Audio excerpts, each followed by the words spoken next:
Bonjour à toutes et à toutes, c'est Antoine alias Anubis pour une nouvelle vidéo post-conf de rentrée et puis un petit peu de scouting. Enfin, il y a pas mal de choses à dire. On va se régaler sur cette vidéo. La conf de rentrée vient de se terminer. Elle s'est terminée il y a un bonheur.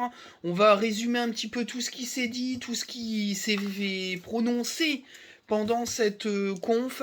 On va déjà commencer par le fait que y a bien des discussions pour Seko Fofana, mais que rien n'est fait pour l'instant, c'est en stand-by. Alors après, la com du club, elle est claire. Ils disent qu'ils veulent conserver le joueur, mais c'est surtout que je pense qu'ils attendent de voir la bonne offre, parce que clairement, ils ont été très très très limpides sur la stratégie du club. Tous les joueurs prolongés l'ont été avec un bon de sortie qui leur permette de partir sans qu'il y ait une opposition du club si il y a les pépettes en face. C'est-à-dire que si le projet est propre et que le club aligne les sous-demandés, le Lens ne s'opposera pas au départ des joueurs renouvelés. Alors bien sûr, il y en a une paire, hein, Medina et compagnie, ça veut dire que tous les gros joueurs de l'effectif qui ont prolongé leur contrat peuvent partir si les sous sont allongés. Les tenants et les aboutissants doivent être à la connaissance des joueurs, ils savent très bien ce qu'il en est. En tout cas, voilà, moi je trouvais ça très intelligent de la part de la direction. D'une, elle se sécurise en prolongeant les joueurs. De deux, les joueurs savent déjà à quel prix ils vont partir s'ils veulent partir en cours de cette prolongation. Et de trois, il n'y a pas de clash, il n'y a pas d'histoire, tout est clair dès le départ de la prolongue. C'est sûrement ce qui a pu se passer avec, par exemple, Jonathan Klaus, qui n'a pas souhaité prolonger parce qu'il ne voulait pas être vendu à tel prix par le club. Et le club a dit ok, tu veux pas prolonger, bah, tu seras vendu, il n'y a pas de problème. Et je pense que c'est comme ça que ça se passe avec les joueurs. Je pense qu'aujourd'hui, il faut se dire que les joueurs qui sont en instance de prolongation et qui ne prolongent pas seront vendus dans la foulée. Ça me semble logique maintenant, je pense qu'on a compris comment ça marchait. Et je trouve ça plutôt sain parce qu'il n'y a pas d'histoire, il n'y a pas de rancœur. Maintenant, le club, voilà, il a un prix de départ peut-être moins élevé quand il prolonge pas, mais quand il prolonge, ben voilà, il y a une somme donnée et ben, il faut absolument que le chèque soit représentatif de la somme demandée. Alors ils ont parlé aussi d'Openda en disant que Openda était pas sur le départ, que bon, il y a beaucoup de com autour de ça. Je pense qu'ils veulent un peu éteindre le feu au cas où Leipzig fasse pas le boulot, parce que clairement, Pouille l'a dit, les deux premières offres sont même pas analysables, c'est-à-dire que c'était largement en dessous de ce que demandait le club.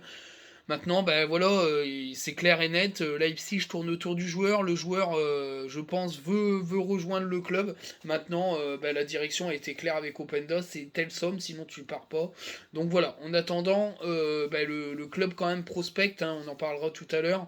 Moi je trouve ça logique de s'assurer le coup parce que s'il y a une grosse somme qui tombe à la fin du mercato, il faudra se retourner parce que t'as plus d'attaquant derrière. Et ça, c'est quand même une grosse problématique.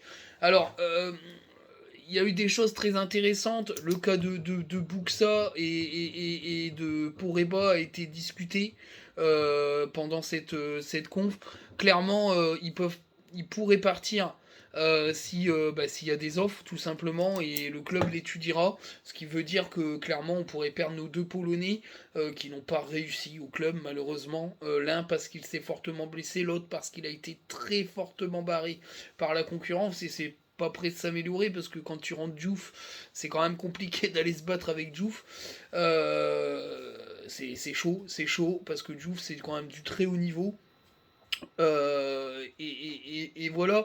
Ce qui a été aussi intéressant, c'est qu'il y aura il y aura un mercato défensif, ce qui est logique puisque Wu n'a pas été remplacé. On en parlera tout à l'heure, je vous en parlerai un petit peu aussi, parce que j'ai eu le temps d'un petit peu de creuser, discuter un petit peu, donc j'ai pas mal de choses à vous dire, on verra bien hein, comment ça se passe, après ça reste du prospect, hein, de la surveillance de joueurs, donc entre ça et la signature on en est loin, je parlais par exemple de Soboslai, dans mes vidéos d'il y a au moins un an et demi, Zoboslai était vraiment, vraiment, vraiment suivi par le club. Sauf que bah, ça s'est pas fait au moment où il était plus abordable. Aujourd'hui, c'est un joueur qui vaut plus de 50 millions d'euros, qui sera vendu à Liverpool, je pense, pour une somme entre 40 et 70 millions d'euros. Je crois que C'est une grosse fourchette, mais c'est un truc comme ça. C'est plus du tout dans les prix du Racing Club de Lens. Maintenant, la position du club, c'est en fait, ils suivent des joueurs et quand il y a une opportunité de les faire, ils les font. Après, c'est fini, le train il passe qu'une fois. Surtout au niveau européen, c'est très compliqué. Mais voilà, il était suivi, ce qui voulait pas forcément dire que le club allait agir sur lui. Mais ça fait partie, voilà, des joueurs suivis. Et quand je parle de ça, c'est clair et net que bah, il y a pas, voilà, et tout le monde ne signe pas, mais ça donne des idées de profil. Voilà, des idées de profil intéressants. Vous voyez, par exemple, l'exemple que j'avais parlé de Joshua Kitolano. Vous voyez, je dis pas trop de conneries parce que finalement son nom il est sorti sur les réseaux, comme quoi il était suivi par pas mal de clubs, dont Lens. C'est une opportunité crédible. On en a reparlé de Kitolano, le milieu de terrain du Sparta. Tiens, en parlant de ça d'ailleurs, tout le monde s'enflammait sous le fameux Zakaria qui est sorti de nulle part. Ça a été clairement démenti par Pouille, où il n'y a eu aucun contact ni quoi que ce soit. Je sais pas d'où ça sort, mais je pense que c'est surtout des faits d'agent pour faire mousser le joueur. Par contre, Quito Lano, c'est clairement un joueur très suivi par le club depuis un petit moment déjà. Et c'est une solution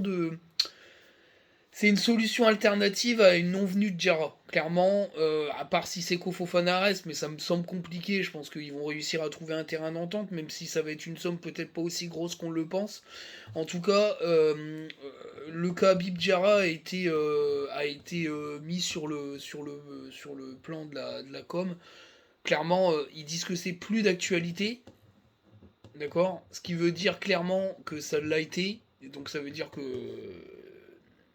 le club était vraiment dessus.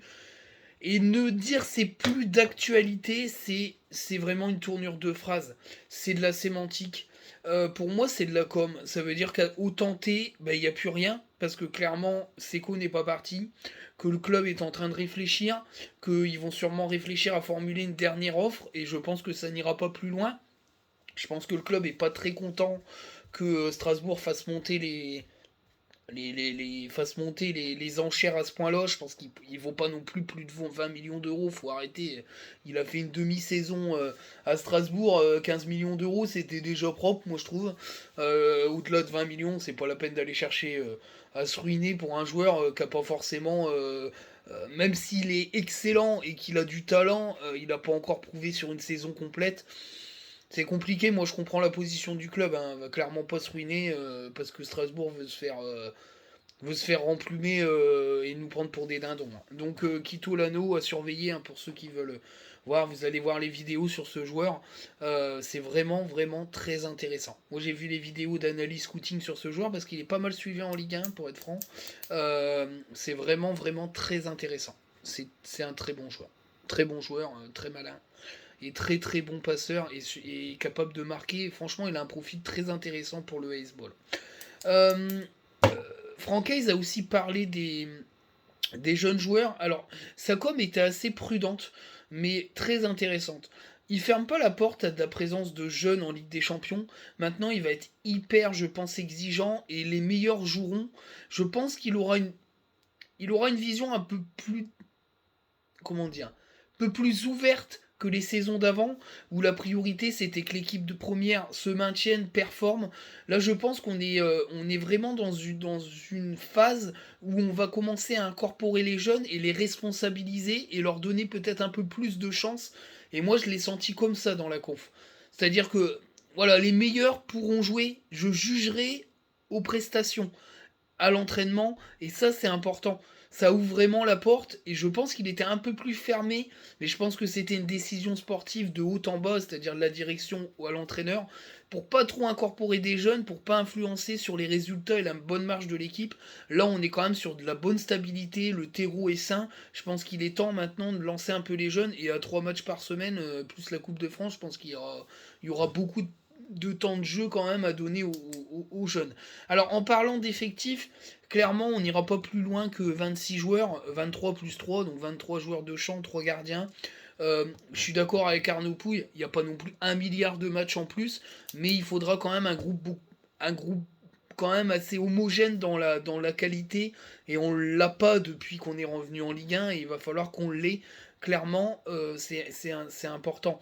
Alors, il y a eu un nutritionniste un data analyst de recruter, ils ont perdu un kiné qu'ils n'ont pas trouvé, alors est-ce qu'ils vont trouver plus tard, j'en sais rien, mais peut-être qu'ils sont extrêmement, extrêmement précis dans leurs recherches, donc ils n'ont pas trouvé la perle rare à voir, à suivre.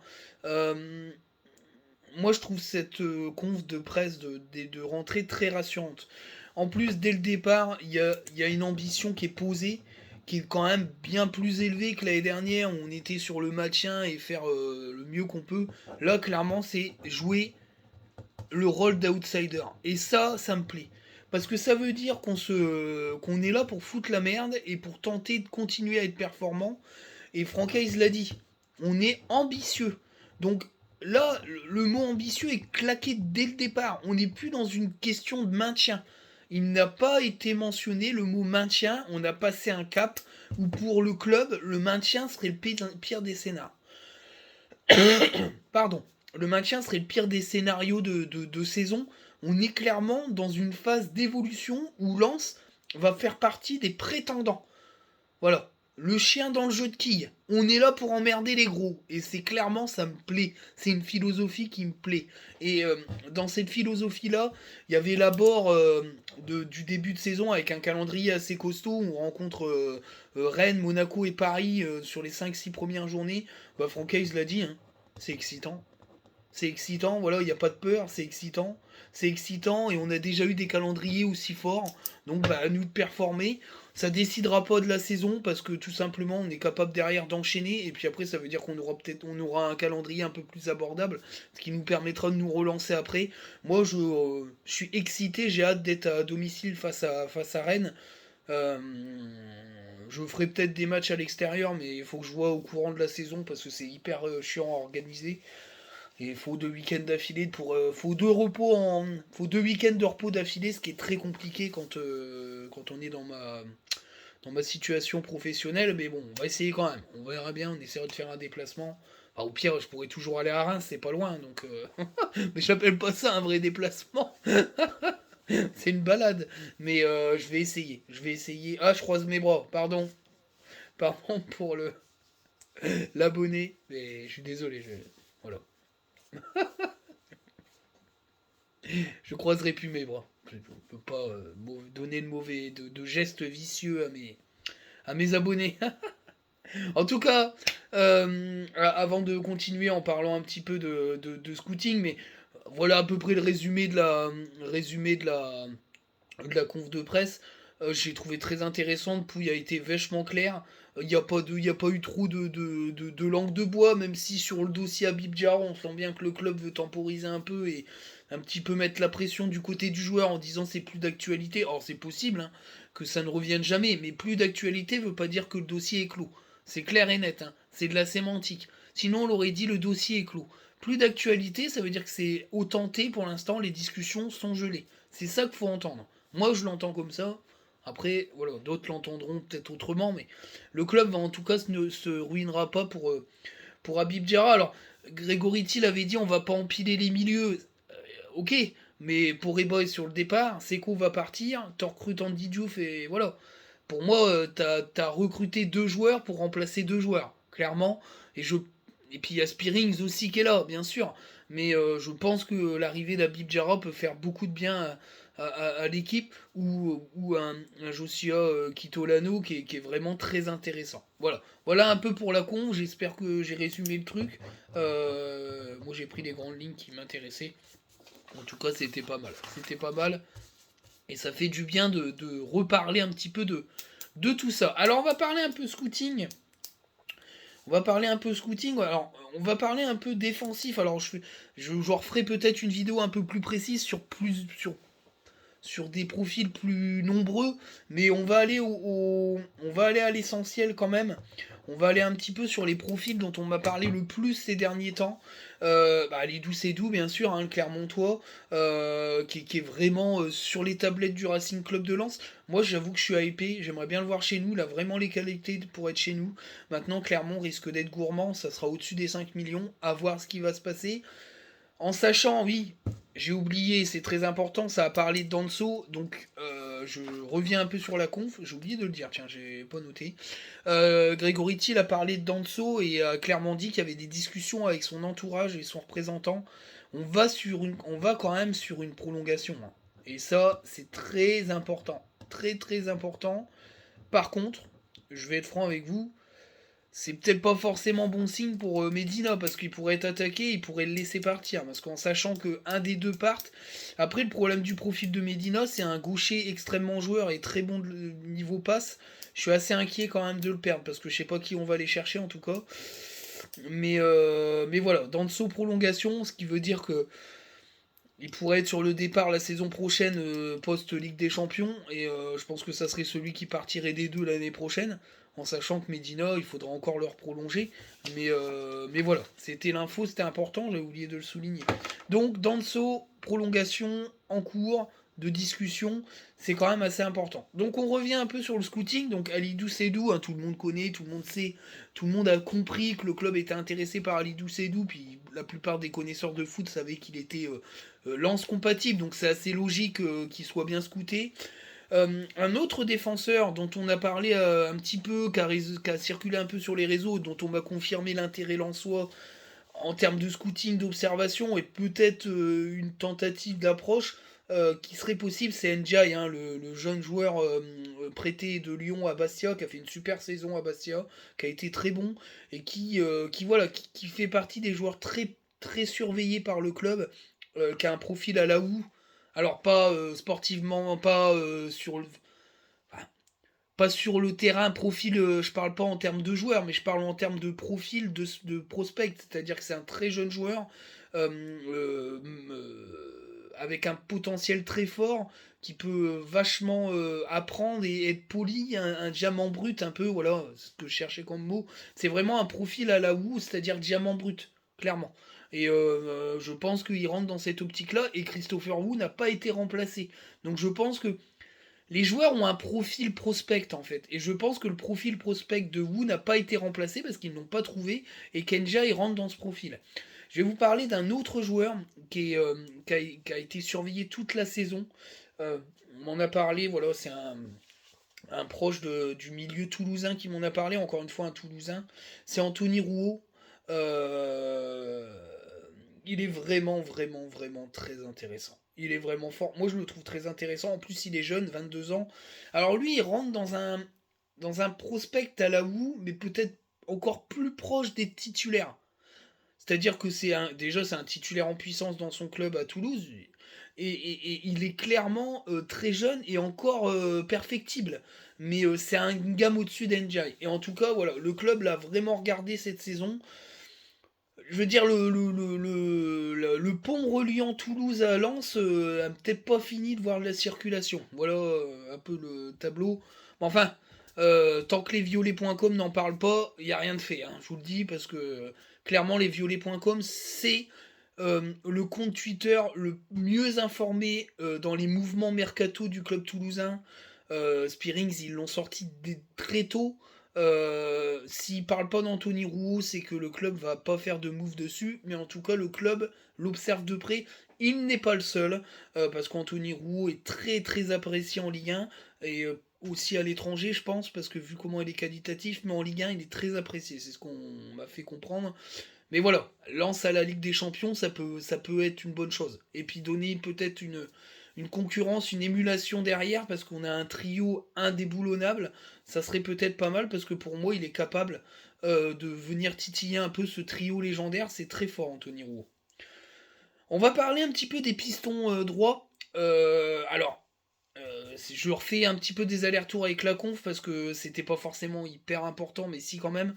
Ça a communiqué aussi sur les blessures de Wilker Farinez et de Cabot. Alors oui, c'est important en fait.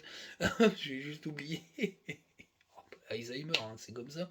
Mais voilà, ils sont pas prêts de revenir, hein, clairement, là, vu comment c'est communiqué par vu comment c'est communiqué par Francaise, on n'est pas prêt de les voir. Déjà, Wilker Farinez. Je recommence. Wilker Farinez, il est en réathlétisation lente. Alors, C'est OK, c'est de la com, ça veut dire que, bah, il est très, très loin de revenir sur les terrains et je n'ai pas de date à donner. Alors là, quand c'est comme ça, big point d'interrogation, ça pue du cul, c'est clair et net. On connaît, Francaise quand il dit ça, c'est qu'il a pas du tout, l'idée de quand il va revenir. Hem et puis, Cabot, bah, clairement, il l'a dit, hein, ça puait du cul à la fin de la saison, pardon.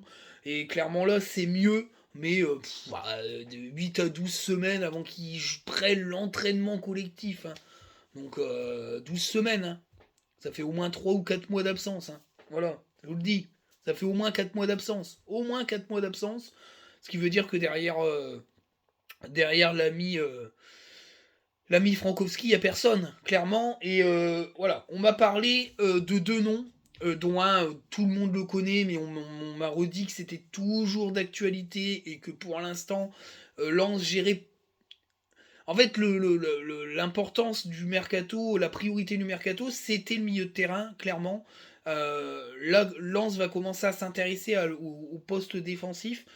Et ça va commencer à activer la piste VDK, donc Vanden Kerkhoff, le piston de Bastia, le néo-international algérien. Alors, tout le monde se souvient de la vidéo euh, des trophées UNFP où le coquin gère sa descente des marches pour tomber pile poil avec Chef Hayes pour lui dire un petit coucou puis lui dire je t'aime. Donc voilà, il est clairement, je pense il a clairement envie de venir à Lens. Lens le suit, ça peut être un match très très rapide. Il n'y a rien à dire là-dessus si ça se fait, enfin c'est une évidence. Mais, mais attention, un gros mais avec des guillemets. Voilà, on m'a clairement indiqué le nom d'un joueur qui était aussi suivi en mode plan B ou, bah oui plan B, mais bon c'est un peu négatif plan B, hein, mais autre solution, c'est Valentin Rosier. Valentin Rosier, le latéral droit de Besiktas, l'ancien de Dijon, qui a toujours fait des saisons correctes. D'ailleurs, je trouve que les stats sont pas dégueulasses pour 2 saisons là-bas. Il a fait 90 matchs avec Besiktas, titulaire la plupart du temps. 3 buts et 14 passes D. Pour moi, ça me semble correct. C'est pas dégueulasse. C'est pas dégueulasse du tout. Il a 26 ans. Clairement, c'est un excellent piston latéral défensif. Il est aussi capable de donner beaucoup de bons ballons, Valentin Rosier. Alors c'est vrai que c'est Dijon, etc. Alors du coup c'est moins excitant, mais clairement il tient sa place à Besiktas, qui est pas un club de minette, hein. Donc voilà, c'est une autre solution dont on m'a soufflé, que le club avait suivi, faisait partie des joueurs suivis un petit peu en secret par le club et qui pourrait être activé si Van de Kerkhoff ça vient éclater. Mais pour moi, Van de Kerkhoff, c'est le joueur qui, je pense, va débarquer à Lens, qui est dans le profil gars du coin, francophone, facile d'adaptation, qui a l'air d'être en mode love ace ball. Ça devrait le faire. Ça devrait le faire.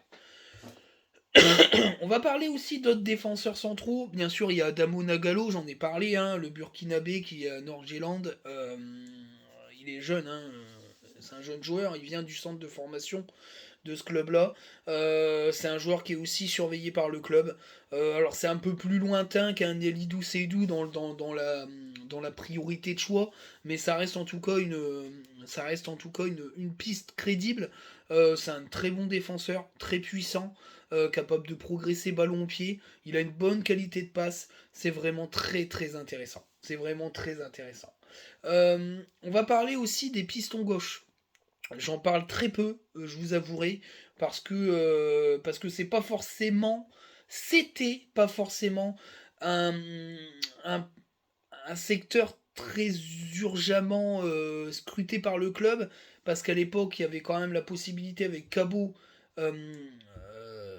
Daver Machado et Boura de jongler sur les deux postes de jongler sur le profil de piston, puisque Frankowski pouvait jouer à droite et à gauche, que Cabot, du coup, était le supplétif de Frankowski, voire le concurrent, et puis de l'autre côté à gauche, il y avait Daver, et puis Boura pour combler les trous si vraiment Frankowski pouvait pas aller à droite parce qu'il y avait personne derrière, voilà clairement.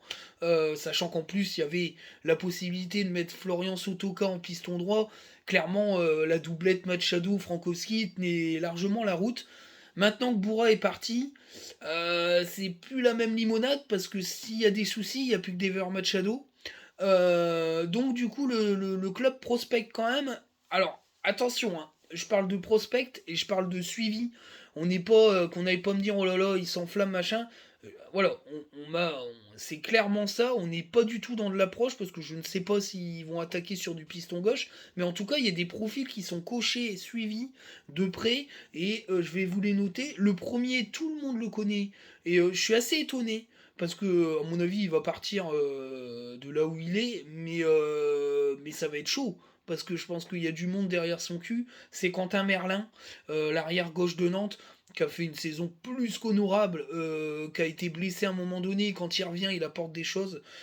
Clairement, Nantes, bah, c'est un peu compliqué. C'était pas loin de descendre. Pas sûr que Quentin Merlin continue l'aventure avec Nantes, même s'il a été formé au club, que c'est un enfant du club. Lens le suivrait très très chaudement.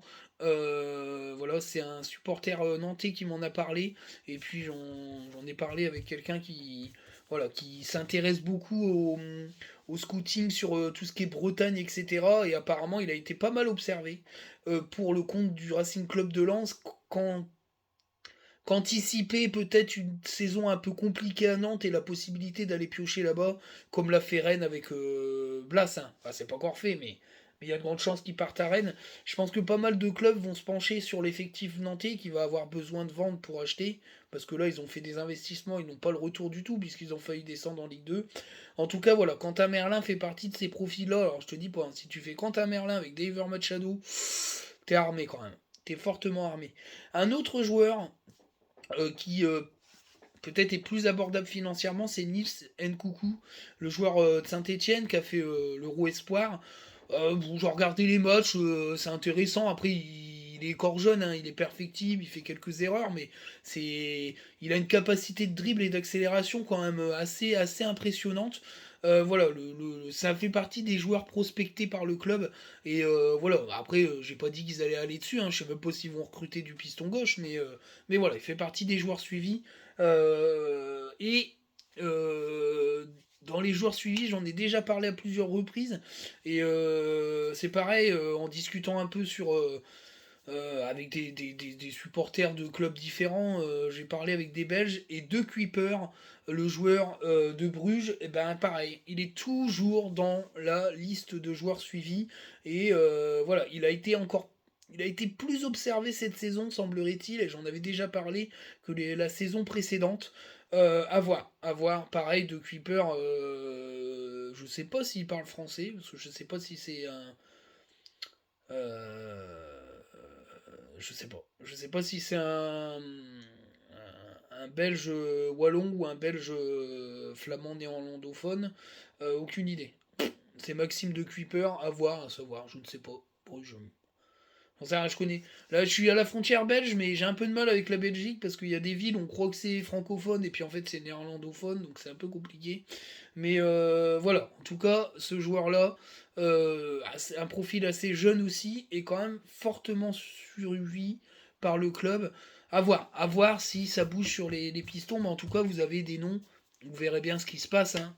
Après tout, c'est entre les joueurs suivis et puis les joueurs pris, et ça tombe, il n'y en aura aucun des deux, ils vont nous sortir un autre du chapeau. Après, j'ai pas tous les joueurs suivis du club, heureusement, parce que j'y passerai 3 heures. Hein. J'ai pas que ça à faire. On va revenir sur les attaquants, hein. Je l'avais dit que je faisais une vidéo sur les attaquants. Alors, la com est claire, hein. Opendos, s'il n'y a pas le pognon, il part pas. Mais, le club a quand même, a quand même assuré le coup derrière avec plusieurs pistes dont on connaît certains noms, dont certains noms j'ai déjà évoqués. Je vais reparler d'autres noms, et puis aussi ce qu'on m'a soufflé. Alors, Je fais toujours attention à ce qu'on me souffle.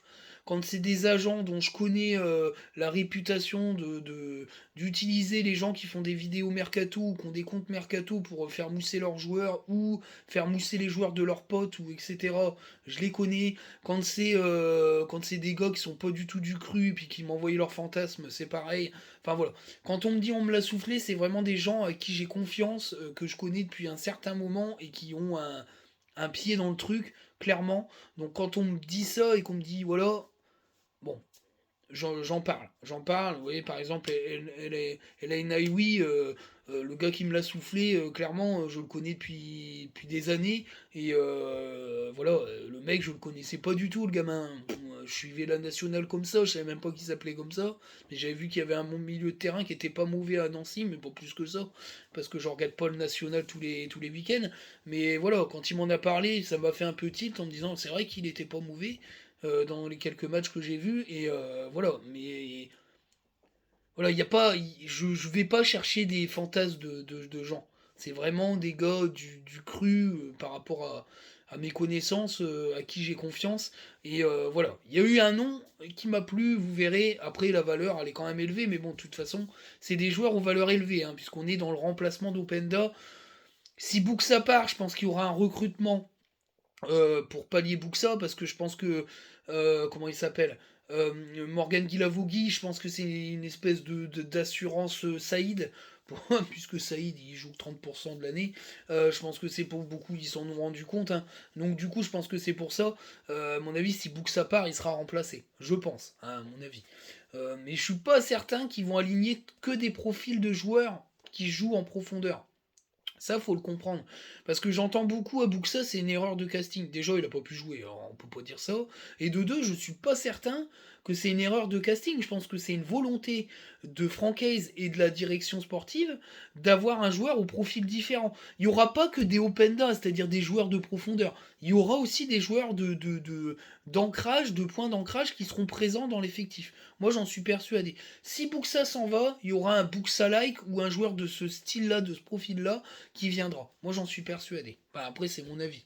Mais en tout cas, voilà, je vais vous parler quand même des joueurs qu'on m'a avancé par rapport au suivi du Racing Club de Lens. Le plus connu, celui qui revient une paire de fois, bien sûr, c'est Gift Orban. Hein, je vais pas vous le cacher, je pense que c'est une des priorités du club si Openda s'en va, même si il y en a quand même, il y a d'autres. Il fait partie du haut du panier, on va dire. C'est pas la priorité, j'exagère un petit peu, parce qu'il y a d'autres joueurs qui sont vraiment fortement suivis. Il fait partie du haut du panier. Un autre joueur dont j'ai déjà dit le nom à plusieurs reprises, bien sûr, c'est Victor Boniface, le Nigérian qui joue à l'Union Saint-Gilloise. Clairement, c'est un profil assez équivalent à Gift Orban. Maintenant, l'Union Saint-Gilloise, ils jouent l'Europe, alors je pense qu'ils le vendront pas pour des pécadilles, mais on est dans le remplacement d'Openda, donc on part du principe qu'il y a du pognon, donc ça reste quand même abordable. Un autre joueur dont on m'a parlé, j'en avais déjà parlé, il est suivi depuis quelques années, hein, clairement par le club, c'est Emir Demirovic, l'attaquant d'Augsbourg, le bosnien, il a 25 ans, voilà, on est entre 10 et 15 millions, c'est un joueur qui a toujours performé à Augsbourg, qui est plutôt bon, qui est assez polyvalent dans son fonctionnement. Moi, ça me plaît bien. Un petit gars de l'Est, là, un petit gars des Balkans. C'est souvent des attaquants hyper techniques et qui ont une bonne finition. En tout cas, voilà, on m'a dit que le club, dans son scouting allemand, ils avaient coché le nom d'Emirovic dans leur suivi. Deux joueurs de MLS. Bien sûr, il y a Castellanos, hein, le pote à Medina, mais ça n'a rien à voir avec le fait qu'il est pote à Medina, hein. Le joueur de New York City, l'Argentin de 24 ans, qui a un joueur quand même qui a atteint une certaine forme de maturité. C'est un attaquant hyper complet. Maintenant, faut voir le prix parce que New York, il a une grosse valeur apparemment. Donc, je ne vois pas New York City nous le brader. Un autre joueur que j'ai cité il n'y a pas longtemps, c'est Cucho Hernandez, le Colombien du Columbus Crew en MLS. Mais il a encore marqué un super but, il a fait une super match hier, une super talonnade, là, c'était vachement beau comme but. C'est il y a deux jours, je crois. Non, c'est hier soir, je sais plus. Enfin bref, il jouait il y a pas longtemps avec le Columbus Crew. Cucho Hernandez, très bon, très bon. Moi, je pars du principe que mais je crois qu'il était à Watford avant, si je dis pas de conneries, je dis peut-être une connerie, mais il est parti de Watford au Columbus Crew, à suivre, mais en tout cas, il est surveillé par le club. C'est un profil d'attaquant vraiment Sudam, hein, vraiment grinta, un battant qui va se battre, qui est un renard un peu des surfaces. Euh, il est pas vieux, hein, 24 ans. Hein, moi, je trouve que c'est un bon joueur. Je trouve que c'est un bon joueur. J'en avais déjà parlé, hein, ça fait 2 fois et ça fait 2 fois qu'on m'en reparle de ce joueur. Clairement, je kifferais ce genre de profil là. Un autre profil, alors là, bah, si ça se fait. Oh là là, si ça arrive sur les réseaux, qu'un grand site me sort ce nom-là, je crois que je suis un hélicobite dans toute la tirage. C'est Marcos Leonardo, c'est mon coup de cœur. C'est mon coup de cœur, le Brésilien de Santos, le très jeune joueur de Santos, 19-20 ans. Il a déjà joué 8 matchs, il a déjà mis un but et une passe décisive. C'est très jeune, c'est très talentueux, c'est une future star. Je pense que c'est une future star du football mondial. Suivi fortement par Lens, j'en parle depuis 2-3 ans. De ce joueur-là, c'est une pépite qui commence à prendre ses ailes et qui est très surveillé en Europe. La Ligue des Champions, le fait que Lens peut séduire des joueurs de ce calibre-là, me fait dire que s'ils attaquent, ils pourraient peut-être y arriver. Mais alors Santos, c'est gourmand, ça vend très cher Santos. Ils vendent très cher, ils sont vraiment très performants dans la vente de leurs joueurs. C'est compliqué. Mais en tout cas, voilà, Marcos Leonardo, toujours dans le haut du panier des joueurs suivis. Alors, on parle de joueurs suivis, hein, je répète, hein, pas dans les hauts du panier des joueurs qui vont être attaqués par le club. Hein. Mais franchement, si le club venait à coucher le nom et à passer à l'action, oh là là, je, je m'envole. Alors, on m'a glissé un nom un peu plus, un peu plus exotique. Non, un peu plus surprenant. Euh, un peu plus surprenant, c'est Mohamed Ali Chaud. Alors, Mohamed Ali Chaud, c'est pareil, c'est pas forcément un avant-centre, mais il est capable de jouer devant. Hein. Il peut jouer sur tous les postes de l'attaque, de toute façon il est capable de tout faire ce joueur. Pour ceux qui l'ont vu à Angers, c'était vraiment... il a sauvé Angers, parce qu'il était très très très très très bon. Mohamed Ali Chaud, hein, qui est parti à la Real Sociedad. Alors on m'en a parlé en fait au détour d'Arpa et on m'a dit tu sais que Mohamed Ali Chaud il a été data scouté par Lens. Donc j'ai dit ah bon. Moi je dis ouais, je dis c'est un super joueur, mais enfin ça rentre pas vraiment dans les projets du club, surtout qu'en plus là pour l'instant Open Doy. Mais oui, mais il a été data scouté vraiment précisément. Et je l'ai su il y a pas longtemps parce que le gars en question il data scout sur la péninsule ibérique et Mohamed Ali Chaud a été data scouté par Lens. Donc il fait partie des joueurs qui sont fortement surveillés par le club. Alors, c'est pareil, comme c'est pas un avant-centre pur, ça rentre pas forcément dans la strate du club. En sachant que, et j'avais oublié, et je clôturerai là-dessus, la bonne nouvelle c'est qu'Oscar Cortés est lensois. Et ça c'est très bon parce que c'est un très bon joueur. Moi j'ai vu la Coupe du Monde, il a été phénoménal. La Coupe du Monde Espoir ou U20, je sais plus. Très bon, hein, Oscar Cortés, le joueur des Millonarios. Il a été officiellement annoncé par Pouille et Thiel. Il va signer dans les semaines à venir et il vient à Lens. Il n'y a pas de prêt de machin parce qu'il y avait plein d'infos comme quoi il finirait la saison avec les Millonarios qui viendraient qu'à l'hiver. Non, non, il sera là dès cet été et lui, vous allez vous régaler. Ce mec-là, il va arriver comme un chien dans un jeu de quilles. Il est vraiment, c'est un phénomène. Et il a un jeu vraiment dans la percussion. C'est un joueur qu'on n'a pas forcément dans l'équipe. C'est un percuteur. Il est là pour foutre la folie, un peu comme comment il s'appelle, comme merde. Ouais, je suis en train de chercher un joueur de Ligue 1 qui me fait un peu penser à ça.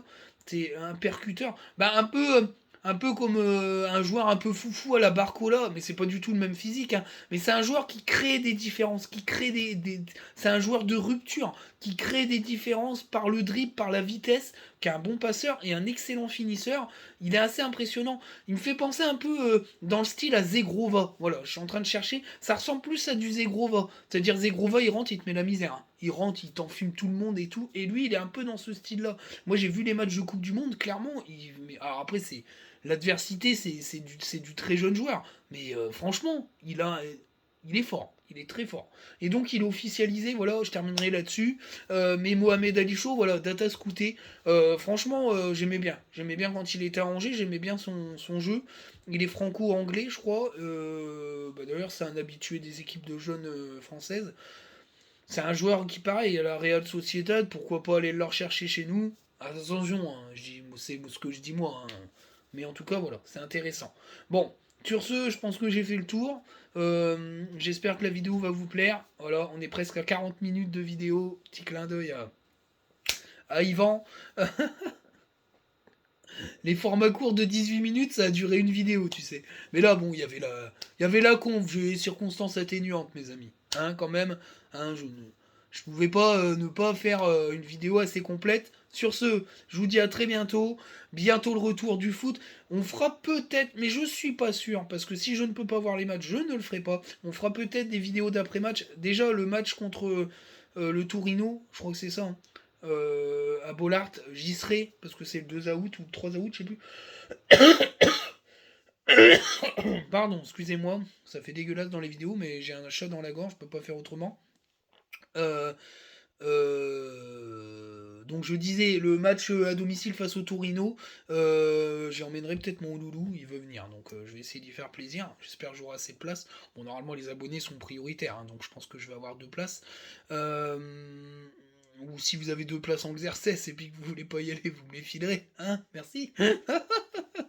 Taquine. Je vous taquine, mais je vais essayer d'y aller et je ferai peut-être une vidéo d'après-match de ce match de prépa parce que ça peut être intéressant. Voilà. Et puis on fera peut-être aussi le match face à Manchester. Il y a des chances que le match soit filmé. Hein, parce que, à mon avis, un gros match comme ça, je pense qu'il sera diffusé sur l'équipe. Ou comme quand on avait joué l'Inter de Milan, je crois que ça avait été diffusé en direct. Donc à voir, à voir. En tout cas, j'essaierai peut-être de faire des vidéos d'après-match de prépa. Bon, enfin, on va analyser, on mettra pas de notes, hein, on va analyser les prestats des joueurs. Parce que c'est de la prépa, il fait tourner et tout, on s'en fout, hein, on va pas dire il est nul ou quoi. On n'est pas là pour ça. On l'entend déjà assez en prépa, et il est nul alors que c'est le championnat qui est bon, hein, on s'en fout des prépas. On peut perdre tous les matchs de prépa si on finit deuxième, moi ça me va très bien. Sur ce, ciao tout le monde, salut!